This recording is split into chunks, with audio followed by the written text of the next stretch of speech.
Olá, meus queridos irmãos, minhas queridas irmãs, uma grande alegria. Iniciamos mais uma vez o nosso programa Testemunho de Fé e esse programa especialíssimo, programa de Páscoa.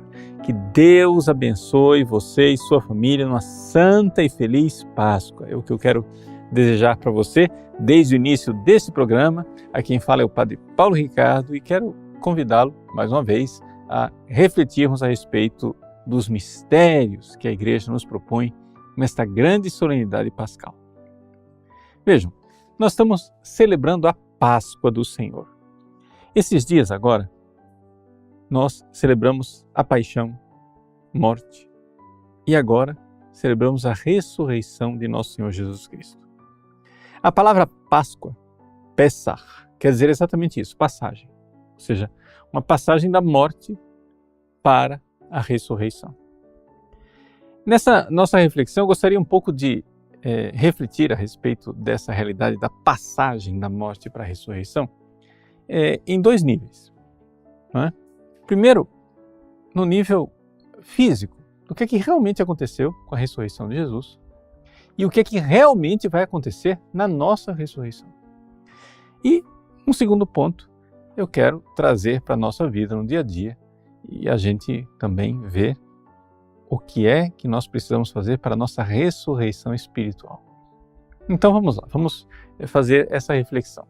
Primeira coisa, nós precisamos ter ideias claras. Então, assim, no início desse programa, o que eu quero colocar para vocês é as ideias claras daquilo que é o dogma da Igreja.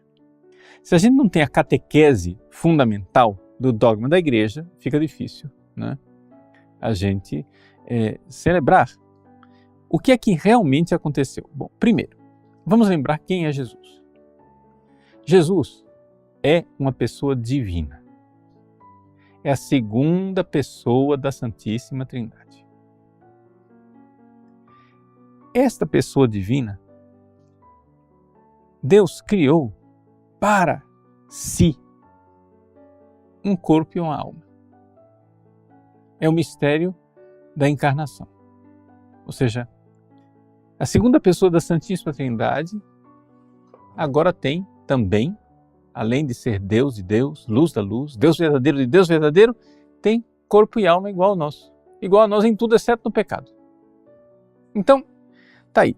Tem todas essas as qualidades humanas, perfeito igual a nós, exceto as fraquezas do pecado.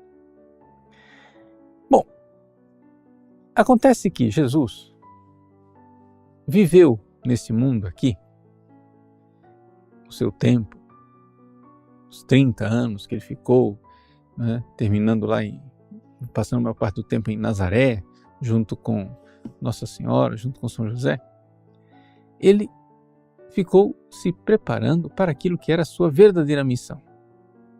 Aos 30 anos de idade, Jesus começa a pregação do Evangelho, que dura 3 anos, e com 33 anos, Jesus é então condenado à morte, crucificado e sepultado. Ele morre. Agora, essa morte, a morte de Jesus, não foi uma morte qualquer. Ela foi a razão de ser da sua encarnação. Jesus veio para morrer. Você vai dizer assim, mas padre, como assim que ele veio para morrer? Não, é que ele veio para nos salvar. O nome dele está dizendo Yeshua. E a salvação, a forma como Deus escolheu para nos salvar, foi Ele, enquanto natureza humana, essa pessoa divina, se entregou corpo e alma num amor infinito por Deus e por nós. E então, ali, na cruz, Jesus realizou o mais sublime, inimaginável, inenarrável ato de amor que poderia existir. Não é? Então ali, esse ato de amor extraordinário da cruz, em que Ele é Deus que nos amou, não é? Ele morre e com isso nos salva, porque é o amor que nos salva. Esse amor nos salvou e agora essa salvação começa a ser colocada em ato. É o triunfo da vitória de Cristo sobre o pecado, sobre Satanás. O triunfo que se manifesta claramente na ressurreição. E a ressurreição de Jesus é o seguinte: Jesus tinha corpo e alma. Esse corpo e essa alma já estavam intimamente ligados à pessoa do Filho, mas agora esse corpo e essa alma não está mais com aquela forma de servo que ele tinha quando passou seus dias aqui na terra.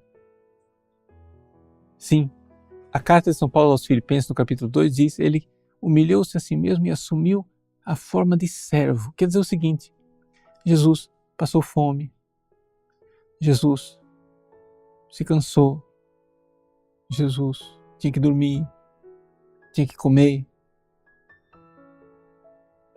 mas agora ele está ressuscitado. E ressuscitado quer dizer que o seu corpo agora é glorioso. Quais são as características, né, do corpo glorioso de nosso Senhor Jesus Cristo? Quais são aquelas características que a gente vê no corpo dele? Veja, a primeira coisa, antes de falar dessa característica, eu quero lembrar o seguinte: que o corpo de Jesus, vamos usar uma linguagem filosófica, é numericamente idêntico àquele que foi sepultado. Ou seja, é o mesmo corpo. Numericamente idêntico quer dizer o seguinte: não é que Jesus morreu, foi enterrado e em algum lugar Deus ressuscitou um outro corpo. Não, gente. A fé da igreja, ela é certa, é de fé. Vejam, é dogma de fé que Jesus, o corpo que esteve pregado na cruz e que foi sepultado, é o mesmo corpo que ressuscitou ao terceiro dia. Por quê? Porque tem gente por aí que, seguindo umas ideias meio modernas, diz que não é necessariamente o mesmo corpo. Se os arqueólogos encontrassem o cadáver de Jesus, eu continuaria crendo na ressurreição. Que ressurreição é essa de Cristo para essas pessoas? É uma espécie de símbolo, entendeu? Jesus continua vivo no nosso coração, sei lá o quê. Gente, não é nada disso. Jesus ressuscitou de verdade. O túmulo ficou vazio, quer dizer que tinha um corpo lá dentro e depois não estava mais lá. O sudário, o lençol que envolveu o corpo de Jesus, ficou vazio, se esvaziou, murchou, como mostra o Mel Gibson naquele filme da Paixão de Cristo. Né? É o mesmo corpo. Este corpo, né, ressuscitado, foi glorificado por Deus. Você tem que lembrar o seguinte: quem foi que ressuscitou? Se você pergunta, o que foi que ressuscitou? Bom, o que ressuscitou foi uma natureza humana, o corpo e a alma. Mas quem foi que ressuscitou? Bom, quem ressuscitou foi uma pessoa divina. Então é evidente, né, que nós podemos dizer, e de fato dizemos, que Jesus ressuscitou com seu próprio poder. Ou seja, foi Deus quem ressuscitou a humanidade de Cristo. Mas é a segunda pessoa da Santíssima Trindade. É Ele mesmo, Deus. E, portanto, Jesus ressuscita, né, com o próprio poder da sua pessoa divina. Jesus ressuscitado, então agora o seu corpo, que é o mesmo que foi crucificado, o mesmo que esteve lá no túmulo, que agora está vazio, o mesmo que apareceu para os apóstolos, que pediu, olha, toca aqui na minha chaga, é o mesmo corpo, não é outro. Né? Esse mesmo tem algumas características. E é interessante a gente saber essas características do corpo de Cristo, porque serão as características que nós também teremos no fim dos tempos. Ou seja, nós também ressuscitaremos. E nosso corpo vai ser igualzinho de Cristo nesse sentido. Primeira coisa, esse corpo, o corpo de Cristo ressuscitado vou usar uma palavra difícil, impassível. O que quer dizer impassível, quer dizer que ele não sofre mais, ele não pode mais morrer, né? Ele não sente mais dor, não tem mais sede, não fica mais cansado, não tem nada disso. Nós seremos assim, gente. E quem que vai fazer isso conosco? É o próprio ressuscitado, Jesus, primícia dos que morreram. É nós unidos a Ele, unidos ao ressuscitado, esse poder do ressuscitado irá um dia tirar os nossos corpos do túmulo. Ah, padre, mas e se cremou o corpo e ficou só cinza? Bom, primeiro vamos lembrar que cremar os corpos é uma coisa que nunca foi bem vista pela igreja. Tá? Não é mais proibido, pode cremar. Tá? Mas não é uma coisa que manifesta com clareza a ressurreição. Nós temos que lembrar que essa moda de cremar os corpos começou quando, na época moderna, os ateus queriam negar a fé na ressurreição. Né? Foi assim que começaram com essa história de cremar corpo. Então a igreja era contra. Agora, nem todo mundo que crema o corpo está negando a ressurreição. Então a igreja diz, tudo bem, então pode cremar, desde que não seja, né, para negar a ressurreição. Só acontece o seguinte, você vai ressuscitar, algo do seu corpo, algo que numericamente fez parte do seu corpo, hoje vai ser ressuscitado. Deus vai buscar as cinzas, sei lá onde. Entende? Veja, não é necessário que toda a matéria que fez parte do nosso corpo ressuscite. Por quê? Porque nós sabemos muito bem que o nosso corpo é dinâmico. Tem muita coisa que um dia já fez parte do meu corpo que foi gasto, que não está mais aqui, né? Mas alguma coisa que já fez parte do meu corpo vai ressuscitar. Então, Deus vai pegar essa matéria e vai ressuscitar. Tá? E esse corpo será glorioso e, portanto, ele não sofre mais. Se você sofreu e sofre hoje, gente, que coisa maravilhosa você saber com certeza absoluta que não haverá mais sofrimento. Se você se cansa, saber que na vida eterna não vamos mais cansar, nós vamos ter um corpo que não cansa, que não tem sede, que não tem fome. Depois, esse corpo ele vai ter a qualidade da sutileza. É uma palavra estranha, difícil, deixa eu usar uma palavra melhor. É um corpo espiritualizado, né? Ou seja, é um corpo feito de matéria, mas essa matéria se comporta de uma forma diferente. É a matéria do nosso corpo, mas o que acontece? Vai acontecer que esse corpo, de alguma forma, vai ter uma forma meio etérea, né? Por quê? Como Jesus, que podia entrar com as portas fechadas num lugar. Como é que um corpo pode entrar estando fechadas as portas? É porque ele tem uma característica diferente, né? É o mesmo corpo de Cristo, mas que agora tem características diferentes, né? Terceira característica, agilidade. Agilidade que é o seguinte, esse corpo pode aparecer num lugar e de repente, poucos minutos depois, a quilômetros de distância. Não é? Por quê? Porque Jesus mostra isso também aos seus apóstolos. Ele aparece rapidamente e desaparece rapidamente.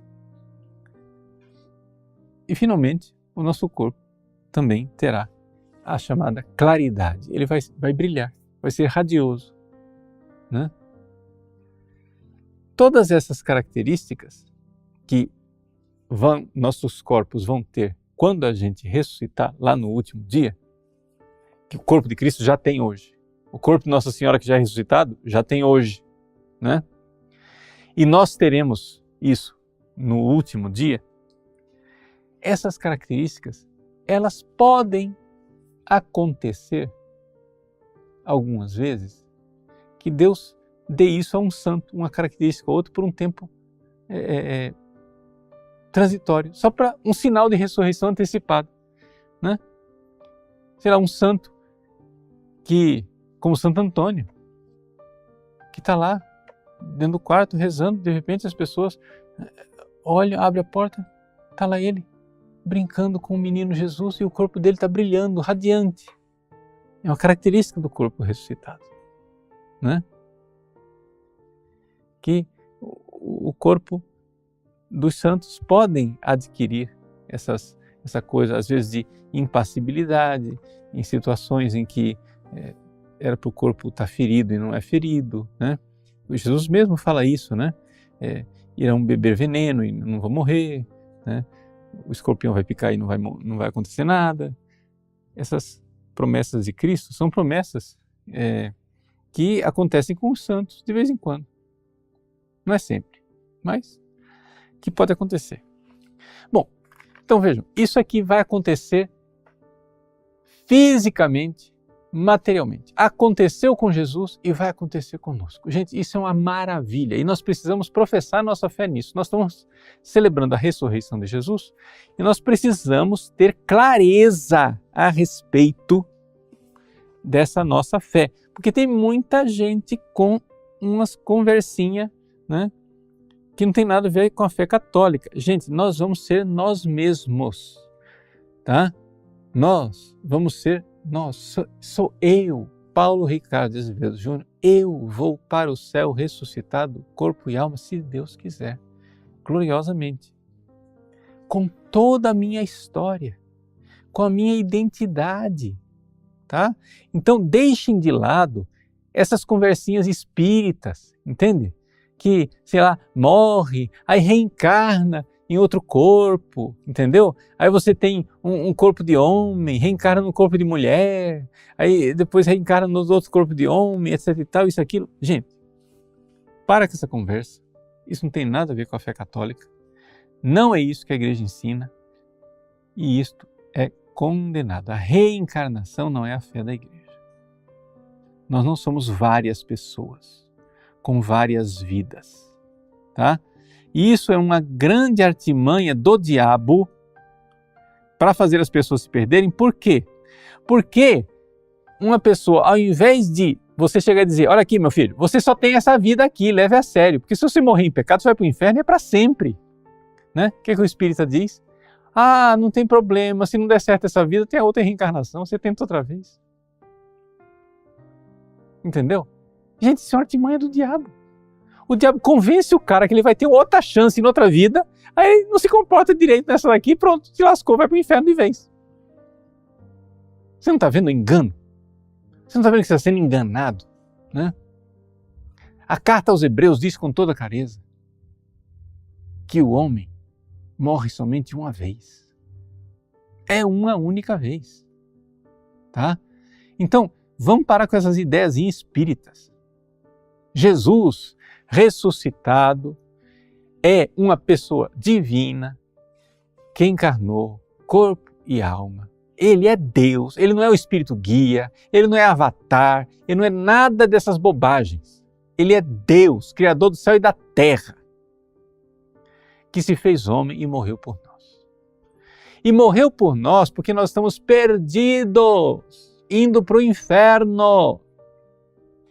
Não vem com essa história que nós somos bonzinhos, que precisa fazer alguma coisa para ir para o inferno. Não, não precisa fazer nada para ir para o inferno.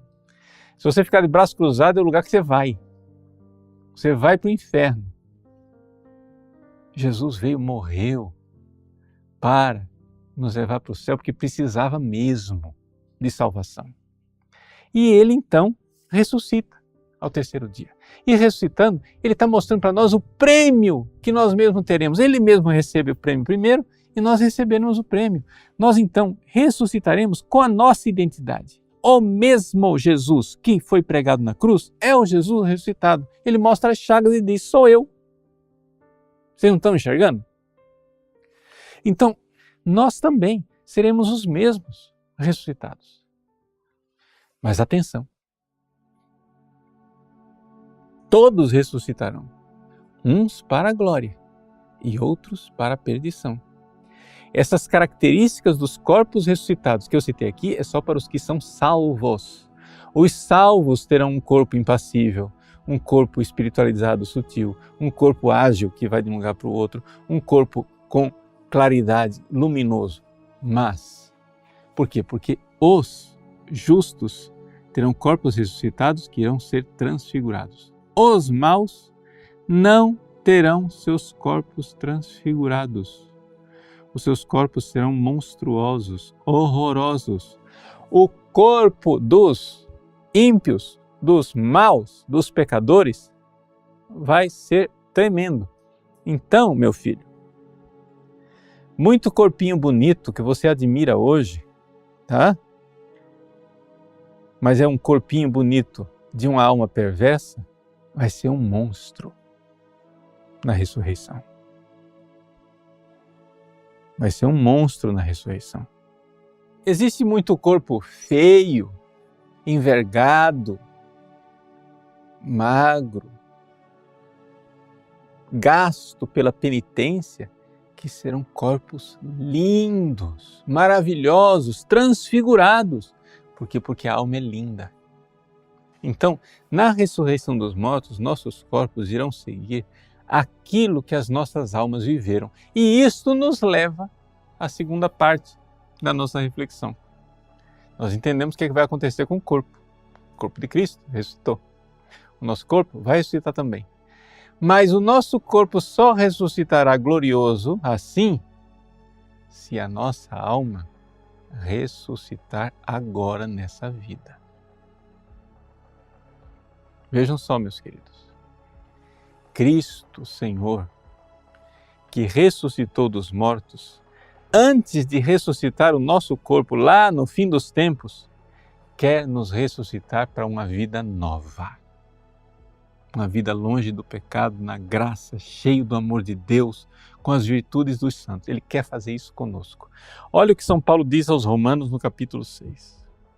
Ele diz assim, que pelo batismo nós somos sepultados juntamente com o Cristo na morte, para que como Cristo foi ressuscitado dos mortos, olha só, fala da ressurreição agora, por meio da glória do Pai, assim também, como Ele ressuscitou dos mortos, assim também, o que você espera? Nós ressuscitemos dos mortos, não é isso? Mas não é isso que São Paulo diz. Ele diz, como Cristo ressuscitou dos mortos, assim também nós caminhemos em uma vida nova.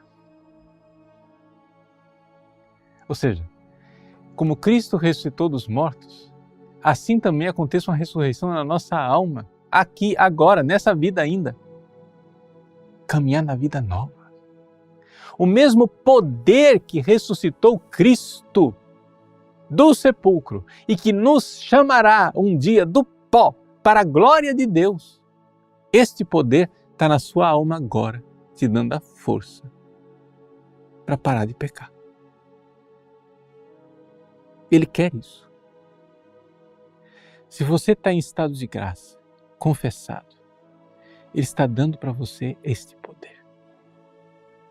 Você chega e diz assim, padre, mas eu não tenho força, eu não consigo, olha a minha história, o meu histórico, sei lá o quê, eu estou perdido, vício, não sei quantos anos, padre, eu estou perdido, olha só, eu sou descompensado psiquiatricamente, eu tenho umas taras, umas coisas. Meu filho, para de bobagem. O Evangelho é uma força para aquele que crê. É uma dinamis. Está dizendo que se você tem fé no Cristo ressuscitado, você tem uma dinamite. Você tem um poder, dinamis. A mesma força, a mesma dinamis que tirou Cristo do sepulcro, quer tirar você do pecado. Mas eu não tenho força. Meu filho, não tem mesmo não. Para de dizer bobagem, dizer o óbvio. Que o círculo é redondo, eu sei. Que você não tem força de vencer o pecado, eu estou careca de saber, literalmente careca de saber. Eu sei que você não tem força de vencer o pecado. Mas existe em você uma força para vencer o pecado. E essa força que está aí para vencer o pecado é uma caridade que vem do alto. Caritas Christi. É a caridade de Cristo que nos impele. Caritas Christi urget nos. E então, nós celebramos a ressurreição. Quem nos separará do amor de Cristo? Nem a morte, nem a vida, nem a espada, nem a tribulação, nem a fome. Nada será capaz de nos separar do amor de Cristo, que por nós morreu e ressuscitou. Aleluia! Ele ressuscitou. Quem nos separará? Ele quer. Quem há de querer o contrário? Ele quer. Então a sua alma recebe desde já algo destas características. Você começa a sofrer, mas Cristo te dá força para ser como que impassível, como os santos que enfrentam os martírios. Cristo quer que a sua alma ela seja uma alma jovem, cheia de vida, para amar. Que a sua alma seja resplandecente e brilhe no íntimo do seu coração. Meu querido, minha querida, você pode vencer o pecado para sempre. Você pode cantar a vitória de Cristo ressuscitado, que calcou sob os seus pés a morte, o pecado e Satanás. Ele é o vitorioso. Você não, você participa da vitória dele. Você não tem essa força, mas ele quer lhe dar essa força. Então creia. Não creia em você. Isso aqui é o contrário daqueles manuais de autoajuda que diz, repita comigo, eu posso, eu posso, eu posso, eu posso. Não. A igreja me ensina, eu não posso, eu não consigo. E se você está desesperado, achando que não pode, é verdade mesmo, não pode não.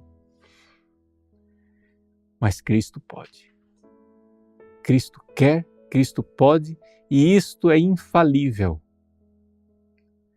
Ou seja, é infalível que Ele queira nos dar a graça para vencer o pecado. Isso é uma certeza.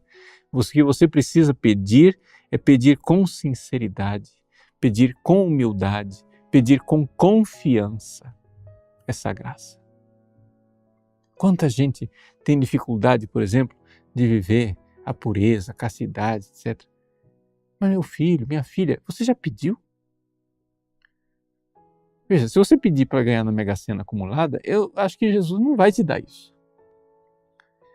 Mas se você pedir a pureza, que é necessária para a salvação, Ele vai te dar. Se você pedir a confiança, a serenidade de confiar nele, Ele vai te dar.